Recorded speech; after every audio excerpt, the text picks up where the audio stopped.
الحمد للہ وحدہ والصلاة والسلام علی من لا نبی بعد وبعد۔ ہم نے توحید کی اقسام پڑھ لی تھیں اور اس کے بعد ہم نے شرک کی اقسام شروع کی تھیں۔ شرک کی اقسام جیسے ہم نے توحید کی 3 اقسام پڑھی تھیں، چاہیے تو یہ کہ جیسے توحید کی 3 اقسام ہیں ان کے اپوزٹ ویسے ہی شرک کی اقسام ہونی چاہیے۔ توحید کی قسمیں ہم نے پڑھی تھیں: توحید ربوبیت، توحید الوہیت اور توحید الاسماء والصفات۔ ان کے بالکل اپوزٹ شرک کی قسمیں بن سکتی ہیں: شرک فی الالوہیہ، شرک فی الربوبیہ اور شرک فی الاسماء والصفات۔ یہ 3 قسمیں بھی بن سکتی ہیں۔ یہاں شیخ ابن باز رحمہ اللہ نے جو قسمیں بنائی ہیں یہ ہیں شرک کے حجم کے اعتبار سے: شرک اکبر اور شرک اصغر، بڑا شرک اور چھوٹا شرک۔ یہ انہوں نے اپنی ایک تقسیم کی ہے، اور اس کے ساتھ انہوں نے ایک تیسری قسم بنائی ہے شرک خفی۔ اس پہ ہم وہاں پہنچ کے بات کرتے ہیں۔ شرک اکبر ہم نے پڑھ لیا تھا کہ شرک اکبر وہ ہے جو خلود فی النار کا تقاضا کرتا ہے، کہ جو بندہ شرک اکبر کا مرتکب ہوگا اور بغیر توبہ کیے مر جائے گا، ایک تو اس کے جتنے اعمال اس نے نیک کیے ہوئے ہیں وہ بھی تباہ ہو جائیں گے، اور دوسرا وہ ہمیشہ کے لیے جہنم میں رہے گا۔ اسے اللہ رب العزت جہنم سے نکالیں گے نہیں، اسے معافی نہیں ملے گی اور جنت اس پر حرام ہے۔ دوسری قسم شرک کی ہے شرک اصغر۔ شیخ فرماتے ہیں: اما الشرک الاصغر، تو جو شرک اصغر ہے، فہوا، یہ وہ ہے، ما ثبت، جو ثابت ہو جائے، بالنصوص، نصوص کے ساتھ، من الکتاب او السنہ، کتاب سے یعنی کتاب اللہ سے، قرآن مجید سے، او السنتی، یا سنت سے، رسول اللہ صلی اللہ علیہ وسلم کے فرمان سے ثابت ہو جائے، تسمیتہ شرکن، اس کام کا نام شرک رکھنا۔ ہر وہ کام جس کو کتاب اللہ یا رسول اللہ صلی اللہ علیہ وسلم کا فرمان شرک کہہ دے، ولیکنہ،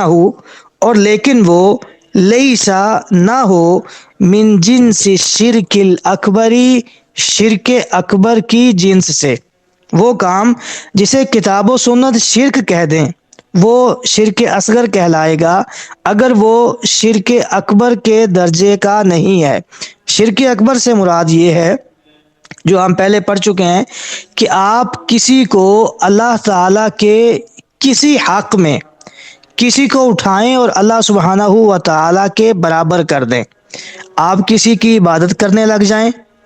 آپ کسی سے دعا کرنے لگ جائیں، آپ کسی کو سجدہ کرنے لگ جائیں، کسی کے لیے جانور ذبح کرنے لگ جائیں، کسی سے آپ نظر ماننے لگ جائیں، یہ سارے کام وہ ہیں جو صرف اللہ سبحانہ و تعالیٰ کے لیے کرنے چاہیے۔ اگر یہی کام آپ کسی اور کے لیے کرتے ہیں تو یہ شرک اکبر ہے۔ جیسے رسول اللہ صلی اللہ علیہ وسلم کی معروف حدیث ہے کہ آپ صلی اللہ علیہ وسلم نے حضرت معاذ رضی اللہ تعالیٰ عنہ سے کہا: هل تدری ما حق اللہ علی عبادی، کیا آپ کو پتہ ہے کہ اللہ سبحانہ و تعالیٰ کا اپنے بندوں پہ کیا حق ہے؟ وہ کہنے لگے: اللہ و رسولہ اعلم، اللہ اور اس کا رسول بہتر جانتے ہیں۔ تو آپ نے فرمایا: فإن حق اللہ علی العباد ان یعبدوہ، اللہ کا اپنے بندوں پہ یہ حق ہے کہ وہ اس کی عبادت کریں، ولا یشرکوا بہ شیئا، اور اس کے ساتھ کسی کو بھی شریک نہ ٹھہرائیں، کسی بھی چیز کو اس کے ساتھ شریک نہ ٹھہرائیں۔ اگر اس کی عبادت نہیں کرتے، یا اس کی عبادت کرتے ہیں اور اس کے ساتھ کسی اور کی بھی عبادت کرتے ہیں تو یہ شرک اکبر ہے۔ اور اوپر جتنی چیزیں ہم ذکر کر چکے ہیں وہ ساری اللہ رب العزت کی عبادت ہیں: استعانت، مدد طلب کرنا، کسی سے دعائیں کرنا، کسی کی عبادت کرنا، کسی کے لیے ایک جانور ذبح کرنا، نظر ماننا، کسی کو مشکل کشا سمجھنا، کسی کو خالق سمجھنا، کسی کو معبود سمجھنا، یہ سارے کام اللہ رب العزت کے حقوق ہیں۔ اگر آپ ان میں کسی اور کو شامل کر دیں گے تو یہ شرک اکبر ہے۔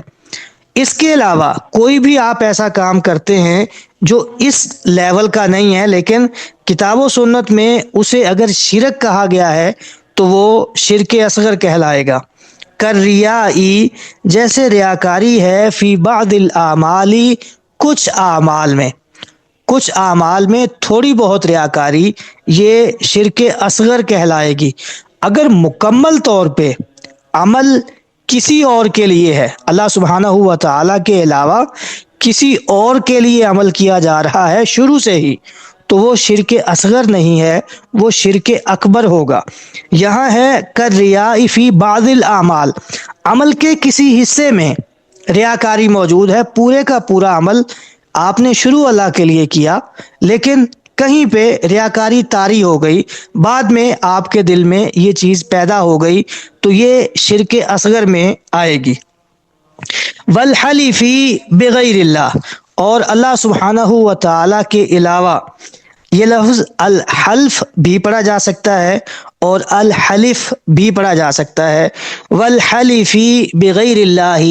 اللہ سبحانہ و تعالی کے علاوہ کسی اور کی قسم اٹھانا، یہ بھی شرک اصغر ہوگا، کیونکہ رسول اللہ صلی اللہ علیہ وسلم نے اس کو شرک قرار دیا۔ آگے اس کی دلیل آ رہی ہے، وقول اللہ وقولی، اور یہ کہنا ما شاء اللہ و شاء فلان، جو اللہ چاہے اور جو فلاں چاہے، یعنی وہ کام ہوگا جو اللہ کی مرضی ہوگی اور فلاں کی مرضی ہوگی۔ جب آپ دونوں کی رضا کو ایک جیسا بنا دیں گے، دونوں کو ایک لیول پہ لے آئیں گے، تو وہ شرک کہلائے گا۔ جیسے ہمارے ہاں معاشرے میں کہہ دیا جاتا ہے جی ہونا تو وہی ہے جو اللہ اور اس کا حبیب چاہے گا، بڑا معروف جملہ ہے ہمارے خاص طور پہ دیہاتی ماحول میں یہ عام یہ جملہ بولا جاتا ہے کہ کام تو وہی ہونا ہے جو اللہ اور اس کا حبیب چاہے گا۔ اور اس سے بھی بڑھ کے کئی جگہ پہ آپ نے باقاعدہ لکھا ہوا دیکھا ہوگا اللہ نبی وارث، صراحتاً سیدھا سیدھا شرک ہے، اور یہ شرک اصغر نہیں ہے۔ اللہ نبی وارث شرک اصغر نہیں ہے بلکہ شرک اکبر ہے۔ جو اللہ رب العزت کا حق تھا وہ اٹھا کے آپ نے ڈائریکٹلی نبی صلی اللہ علیہ وسلم کو دے دیا۔ رسول اللہ صلی اللہ علیہ وسلم نے تو اس سے جو چھوٹی بات ہے ما شاء اللہ و شاء فلان، جو اللہ اور جو فلاں چاہے، اس کو بھی آپ صلی اللہ علیہ وسلم نے شرک قرار دیا۔ ایک صحابی نے آپ کے سامنے کہا ما شاء اللہ و شئت، وہی ہونا ہے جو اللہ چاہیں اور آپ چاہیں۔ آپ صلی اللہ علیہ وسلم نے انہیں ڈانٹتے ہوئے کہا اجعلتنی للہ ندن، تو نے مجھے اللہ کا شریک بنا دیا۔ یعنی ما شاء اللہ و شاء فلان، وہ کام ہوگا جو اللہ اور فلاں چاہیں گے، وہ فلاں آپ رسول اللہ کو بھی بنا رہے ہیں تو بھی یہ شرک اصغر ہے، اور رسول اللہ صلی اللہ علیہ وسلم اس کو شرک اصغر قرار دے رہے ہیں۔ وَنَحْوِ ذَلِكَ، اور اس طرح کی جتنی بھی باتیں ہیں جو شرک اکبر کے درجے کو نہیں پہنچتی لیکن کتاب اللہ یا سنت رسول اللہ اسے شرک قرار دے رہی ہے، تو یہ ساری چیزیں شرک اصغر میں شمار ہوں گی۔ دلیل کیا ہے؟ لقول النبی صلی اللہ علیہ وسلم، نبی صلی اللہ علیہ وسلم کے اس فرمان کی وجہ سے، اخوف، سب سے زیادہ ڈرنے والی بات، ما جو، اخاف، میں ڈرتا ہوں، علیکم، تم پر، تمہارے بارے میں مجھے جس چیز کا سب سے زیادہ خوف ہے وہ ہے الشرک الاصغر، شرک اصغر۔ فسئل عنہ، آپ صلی اللہ علیہ وسلم سے شرک اصغر کے بارے میں سوال کیا گیا کہ آپ شرک اصغر کس چیز کو کہہ رہے ہیں؟ فقالا، تو آپ صلی اللہ علیہ وسلم نے فرمایا الریاء، ریاکاری، شرک اصغر سے مراد ریاکاری ہے۔ یہ وہ ریاکاری ہے جو کہیں درمیان میں عمل میں آ گئی، اگر شروع سے پورے کا پورا عمل غیر اللہ کے لیے ہے تو وہ شرک اکبر ہوگا۔ تفصیل آگے آ رہی ہے۔ یہ جو حدیث ہے رواہ الامام احمد، اسے امام احمد رحمہ اللہ نے، والطبرانی، امام طبرانی نے، والبیہقی، اور امام بیہقی رحمہم اللہ اجمعین، ان سب نے روایت کیا ہے عن محمود ابن لبید الانصاری، حضرت محمود بن لبید انصاری رضی اللہ تعالی عنہ سے، باسناد جید، اچھی قابل اعتبار سند کے ساتھ، ورواہ الطبرانی، اور اسی روایت کو امام طبرانی نے بیان کیا ہے، باسانید جیدۃ، بہت سی اچھی سندوں کے ساتھ، وعن محمود ابن لبید، انہوں نے کیسے بیان کی ہے، عن محمود ابن لبید عن رافع بن خدیج عن النبی صلی اللہ علیہ وسلم، یعنی طبرانی رحمہ اللہ نے اس کو بیان کیا ہے محمود بن لبید سے، رافع بن خدیج سے، نبی صلی اللہ علیہ وسلم سے، ان کی سند یہ ہے۔ بقولہ، ایک دلیل تو یہ ہو گئی کہ رسول اللہ صلی اللہ علیہ وسلم نے ریاکاری کو شرک اصغر قرار دیا، یہ جو ہم روایت پڑھ چکے محمود بن لبید والی، اور دوسری وقولہ، اور نبی صلی اللہ علیہ وسلم کے اس فرمان کی وجہ سے ہم حلف بغیر اللہ کو شرک اصغر قرار دیں گے، کیونکہ رسول اللہ صلی اللہ علیہ وسلم نے فرمایا، من حلف، جس بندے نے قسم اٹھائی، بشیء، کسی بھی چیز کی، دون اللہ، اللہ سبحانہ و تعالی کے علاوہ، جس نے اللہ سبحانہ و تعالی کے علاوہ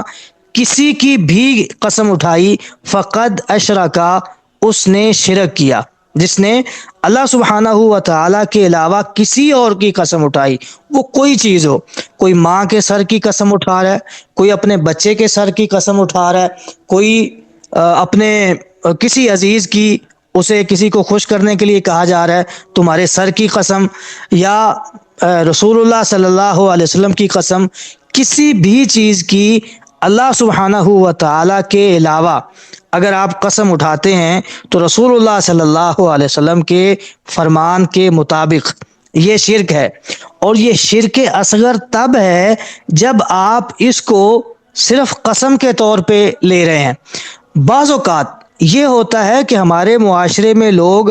اللہ کی قسم کو ہلکا سمجھتے ہیں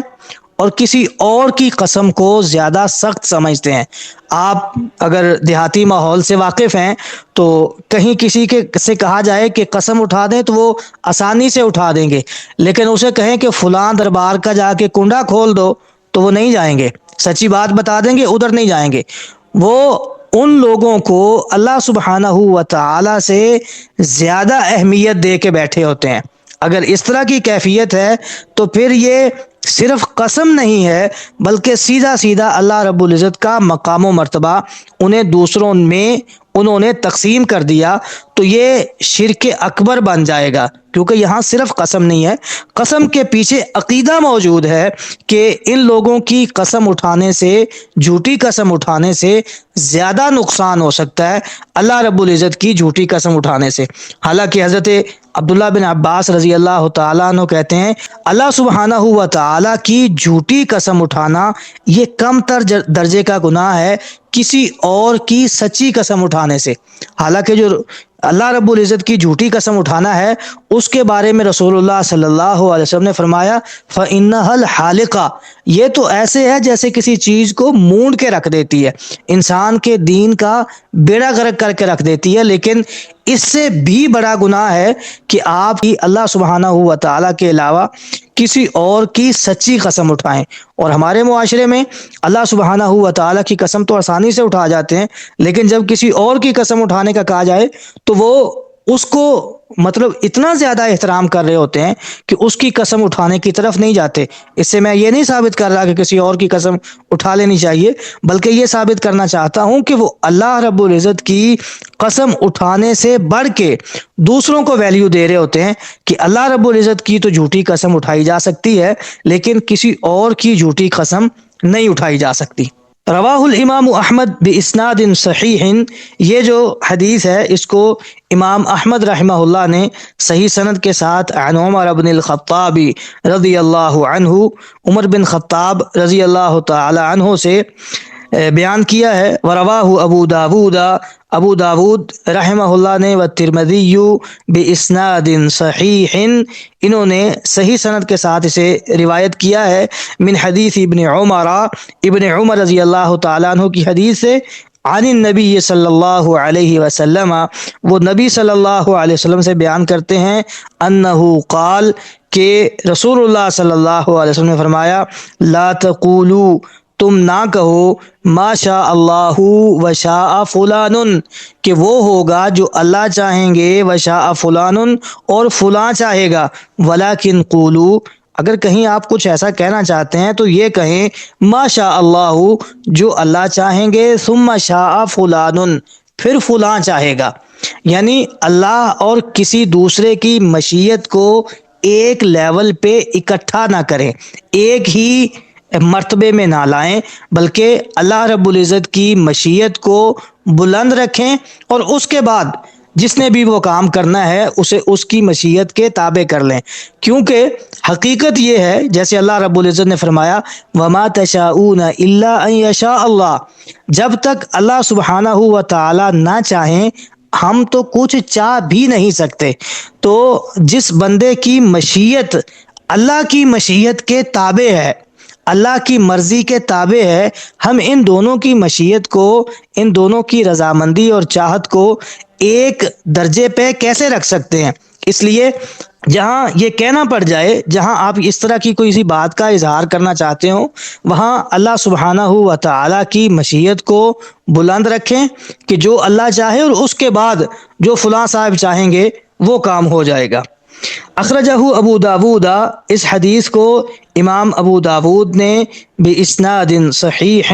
صحیح سند کے ساتھ ذکر کیا ہے، عن حذیفہ بن الیمانی رضی اللہ تعالی عنہ۔ یہ جو قسم ہے شرک کی، وہذا النوع، یہ قسم، لا یوجب الردۃ، یہ بندے کے مرتد ہونے کو واجب نہیں کرتی۔ پہلی جو قسم تھی اس کی وجہ سے بندہ خلود فی النار کا مستحق ہوتا ہے، ہمیشہ ہمیشہ جہنم میں رہے گا اور اس کے تمام اعمال برباد ہو جائیں گے۔ لیکن یہ جو شرک اصغر ہے، لا یوجب الردۃ، اس کی وجہ سے انسان مرتد نہیں ہوگا، ولا یوجب، اور یہ واجب نہیں کرتا، الخلود فی النار، آگ میں ہمیشہ رہنے کو۔ اگر کسی سے شرک اصغر کا ارتکاب ہوا ہے تو ضروری نہیں کہ وہ بندہ ہمیشہ ہمیشہ جہنم میں رہے، کیا وہ اس کی وجہ سے جہنم میں جائے گا یا نہیں، اس میں علماء کی آراء مختلف ہیں۔ کچھ لوگ تو یہ کہتے ہیں کہ شرک اکبر ہے یا اصغر، دونوں پہ اللہ سبحانہ و تعالی نے یہ فرمایا ہے کہ ان اللہ لا یغفر ان یشرک بہ، اللہ رب العزت معاف کر سکتے ہیں لیکن شرک کو اللہ معاف کریں گے نہیں، وَيَغْفِرُ مَا دُونَ ذَلِكَ لِمَن يَشَاءُ، اس کے علاوہ جو کچھ ہے وہ اللہ رب العزت معاف کر دیں گے۔ دوسری رائے یہ ہے کہ یہ جو شرک اصغر ہے یہ شرک اکبر کے لیول کا نہیں، اور وہ جو اللہ سبحانہ و تعالی نے فرمایا ہے ان اللہ لا یغفر ان یشرک بہ، وہ شرک اکبر کے بارے میں ہے۔ جو شرک اصغر ہے یہ اگر اس کے پیچھے کوئی اس طرح کا عقیدہ نہیں ہے، جیسے وہ میں نے مثال دی قسم کے حوالے سے، اگر اس طرح کا کوئی عقیدہ پیچھے موجود نہیں ہے تو پھر یہ ایک کبیرہ گناہ ہے، دوسرے کبیرہ گناہوں کی طرح، اللہ کی مشیت کے تابع ہے۔ اللہ رب العزت چاہیں تو سزا دے دیں، سزا اس پہ بنتی ہے، اللہ رب العزت چاہیں تو دے دیں، اللہ رب العزت چاہیں تو معاف کر دیں۔ بہرحال کسی بھی صورت میں شرک اصغر کبیرہ گناہوں میں سے چھوٹے درجے کا کبیرہ گناہ نہیں ہے، بلکہ انتہائی خطرناک قسم کا کبیرہ گناہ ہے، اور اگر اس کے ساتھ کوئی اس طرح کا عقیدہ ساتھ شامل ہو جائے تو پھر یہ شرک اکبر بن جائے گا، شرک اصغر نہیں رہے گا۔ ولیکنہ، لیکن یہ جو شرک اصغر ہے، ینافی، یہ منافی ہے، اپوزٹ ہے، کمال التوحیدی الواجب، جو توحید کا واجب کمال ہے۔ جتنی توحید، جس لیول کی، جس کمال درجے کی توحید انسان میں لازمی طور پہ ہونی چاہیے، یہ اس کے اپوزٹ ہے۔ یعنی اگر آپ شرک اصغر کا ارتکاب کرتے ہیں تو آپ اس لیول کے موحد نہیں ہیں جس لیول کا موحد آپ کو لازمی طور پہ ہونا چاہیے، یعنی آپ کی توحید کا جو عقیدہ ہے آپ کا، اس میں خلل آئے گا اور آپ اس درجے کے کمال درجے کے موحد نہیں رہیں گے۔ یہ دو قسمیں ہو گئیں۔ تیسری قسم ہے اما النوع الثالث، اور جو تیسری قسم ہے شرک کی، وہو الشرک الخفی، یہ ہے شرک خفی۔ فدلیلہ، تو اس کی دلیل قول النبی صلی اللہ علیہ وسلم، نبی صلی اللہ علیہ وسلم کا یہ فرمان ہے، الا اخبرکم، کیا میں تمہیں نہ بتاؤں، کیا میں تمہیں خبر نہ دوں، بیما، اس چیز کی جو ہوا اخوف علیکم، جو تم پر زیادہ،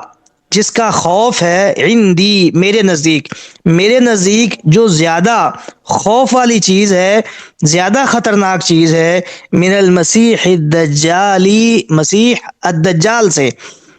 میرے نزدیک تمہارے لیے جس چیز کا مسیح الدجال سے بھی زیادہ خطرہ ہے، میں تمہیں اس چیز کے بارے میں نہ بتاؤں۔ قالو، صحابہ نے کہا، بلا یا رسول اللہ، اللہ کے پیغمبر کیوں نہیں، آپ بتائیے۔ قالا، آپ صلی اللہ علیہ وسلم نے فرمایا، الشرک الخفی، شرک خفی، کیا ہے یہ شرک خفی؟ یقوم الرجل، آدمی کھڑا ہوتا ہے، فیصلی، نماز پڑھنے لگتا ہے، آدمی کھڑا ہوا، نماز پڑھنے لگا اللہ کے لیے، اور کوئی نیت نہیں تھی،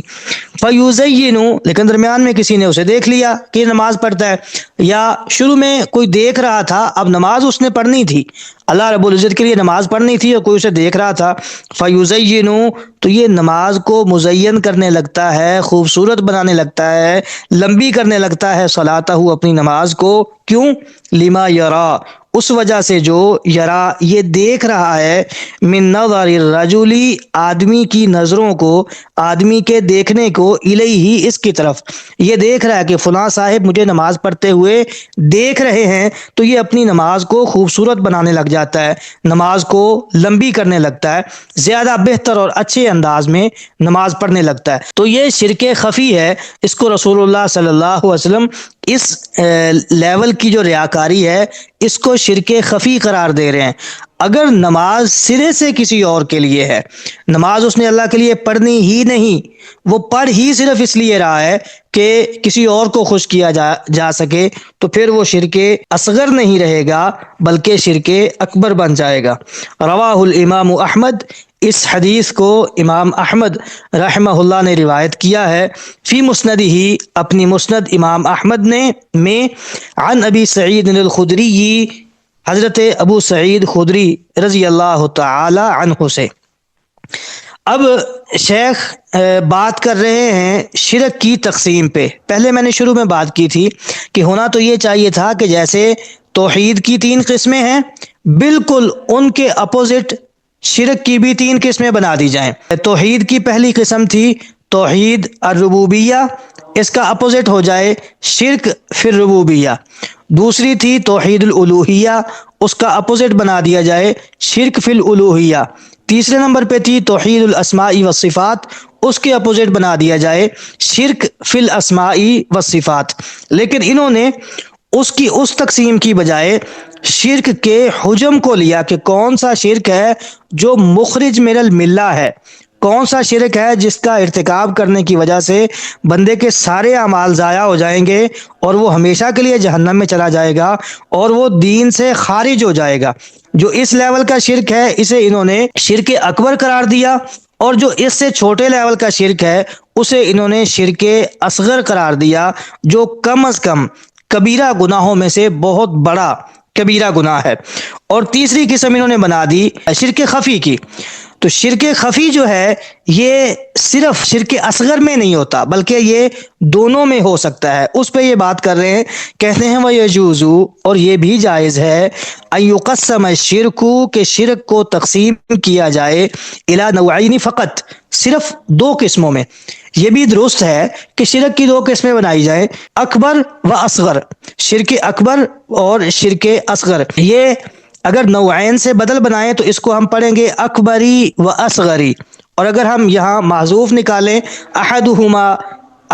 اکبر و ثانیہما اصغر، تو پھر ہم ان کو مرفوع پڑھ سکتے ہیں۔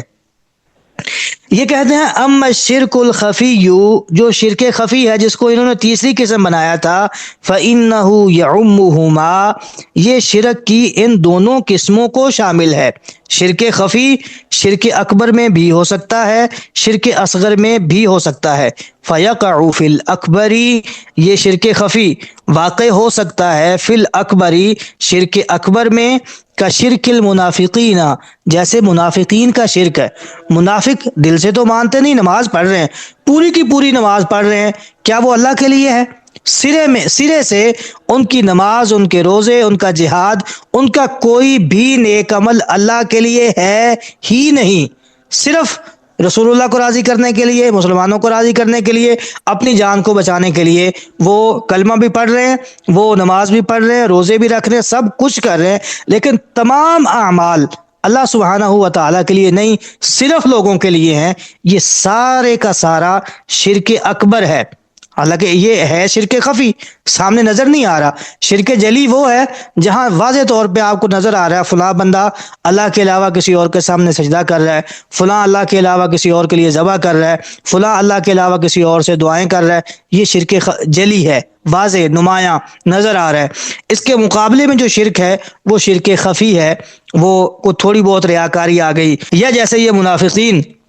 اپنے عقیدے کو چھپا کے بظاہر جو عمل کر رہے ہیں، ان کا شرک ان کے دلوں میں چھپا ہوا ہے۔ وہ جتنے اعمال کر رہے ہیں وہ سارے اعمال ایسے ہیں جو اللہ کے لیے کرنے چاہیے، لیکن وہ اللہ کے لیے نہیں کر رہے، بلکہ ان کے اور مقاصد ہیں۔ کا شرک المنافقین، جیسے منافقین کا شرک ہے، ان کا شرک اکبر کیوں ہے؟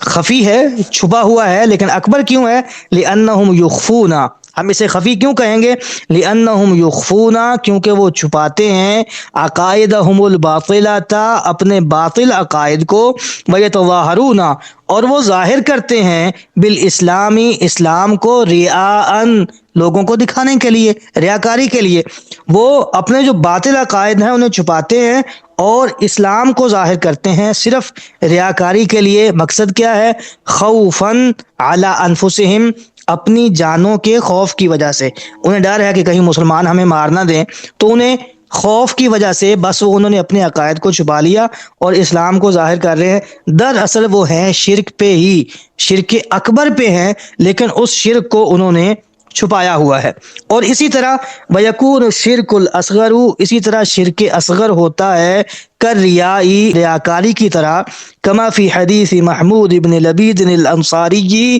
المتقدم، جیسے محمود بن لبید انصاری رضی اللہ تعالی عنہ کی اس حدیث میں ذکر ہے شرک اصغر کا، المتقدم جو پہلے گزر چکی ہے، اس میں ریاکاری کو شرک اصغر کہا گیا، کیونکہ وہ بندہ نماز اللہ سبحانہ ہوا تعالیٰ کے لیے پڑھ رہا تھا، نماز اس نے اللہ کے لیے ہی پڑھنی تھی، درمیان میں وہ تھوڑا سا ایلیمنٹ آ گیا ریاکاری والا۔ وہ حدیث ابی سعید المذکوری، اور ایسے ہی ابو سعید رضی اللہ تعالی عنہ کی یہ جو حدیث ہے، اس میں بھی جو بات ذکر ہوئی، واللہ ولی التوفیق، اور اللہ سبحانہ و تعالی ہی توفیق دینے والے ہیں، اللہ ہی توفیق کے مالک ہیں، اللہ سبحانہ و تعالی ہی توفیق دیتے ہیں، اس لیے اللہ سے ہی توفیق مانگنی چاہیے۔ تو شرک کی مختلف اعتبارات سے مختلف قسمیں بنتی ہیں۔ ایک تو جیسے توحید کی اقسام تھیں، ان کے اپوزٹ تین قسمیں شرک کی بن سکتی ہیں، اور دوسری تقسیم یہ ہو سکتی ہے کہ جو سامنے آپ کو نمایاں شرک نظر آ رہا ہے وہ جلی ہے، اور جو خفیہ شرک ہے اس کو شرک خفی کہہ لیں گے۔ یا شرک اصغر اور اکبر کی تقسیم بھی ہو سکتی ہے کہ جو بڑا شرک ہے، آپ کے تمام اعمال کو برباد کر کے آپ کو ہمیشہ کے لیے جہنم میں لے جا سکتا ہے، وہ شرک اکبر ہے۔ جو اس سے کم درجے کا ہے، جو بندے کو ملت سے نکالتا نہیں ہے لیکن کتاب و سنت میں اسے شرک قرار دیا گیا ہے، تو اسے ہم شرک اصغر کہیں گے۔ بہرحال جو بھی تقسیم کر لیں، جس تقسیم کے مطابق بھی شرک کو سمجھ لیں، اصل مقصد یہ ہے کہ شرک کی خوفناکیوں کو سمجھا جائے، اور اگر انسان یہ سمجھ لے کہ شرک خوفناک چیز ہے تو پھر لازمی طور پہ انسان کو یہ کرنا چاہیے کہ انسان اس سے بچنے کی کوشش کرے، اور ساتھ اللہ سبحانہ و تعالی سے بندہ یہ بھی دعا کرتا رہے کہ اگر کہیں مجھ سے نادانی میں، نہ چاہتے ہوئے، غیر ارادی طور پر کوئی ایسا کام ہو جائے تو اللہ مجھے وہ بھی معاف کر دے۔ اور کوشش کریں کہ کہیں بھی آپ کو شائبہ بھی ہوتا ہے، کہیں شک پڑتی ہے کہ آپ سے کوئی ایسا کام ہو گیا جس میں شرک کا کوئی شائبہ موجود تھا، تو فوراً اللہ سبحانہ و تعالیٰ سے معافی مانگے، کیونکہ اگر وہ شرک اکبر ہوا اور بغیر توبہ کے انسان فوت ہو گیا اسی شرک اکبر پر، تو پھر اس بندے کی بخشش نہیں ہے، اللہ سبحانہ و تعالیٰ اسے معاف نہیں فرمائیں گے۔ اس کے بعد ایک چھوٹا سا سبق ہے، الدرس الخامس، پانچواں سبق ہے الاحسان۔ احسان کسی چیز کو انتہائی عمدگی کے ساتھ بہت اچھے انداز سے کرنا۔ رکن الاحسان، احسان ہے کیا؟ بندہ جو کام کر رہا ہے اللہ رب العزت کے ساتھ اس کا جو تعلق ہے، اس کے تین درجے ہیں۔ پہلا درجہ ہے اسلام، جو ظاہری اعمال آپ کر رہے ہیں یہ سارا اسلام ہے۔ اس سے آگے وہ اسلام آپ کے دل میں راسخ ہو گیا تو وہ ایمان ہے۔ اس سے بھی آپ آگے بڑھ گئے، آپ پیک پہ چلے گئے، اللہ سبحانہ و تعالیٰ کے لیے جو اعمال آپ کر رہے ہیں وہ آپ اس انداز میں کر رہے ہوں، اتنی باریکیوں سے، اتنی دقت سے، اتنی عمدگی سے اور اتنے اچھے طریقے سے آپ عمل کر رہے ہوں، ان تعبد اللہ، آپ یوں اللہ کی عبادت کر رہے ہوں جیسے اللہ سبحانہ و تعالی وہ عمل کرتے ہوئے آپ کو دیکھ رہا ہے۔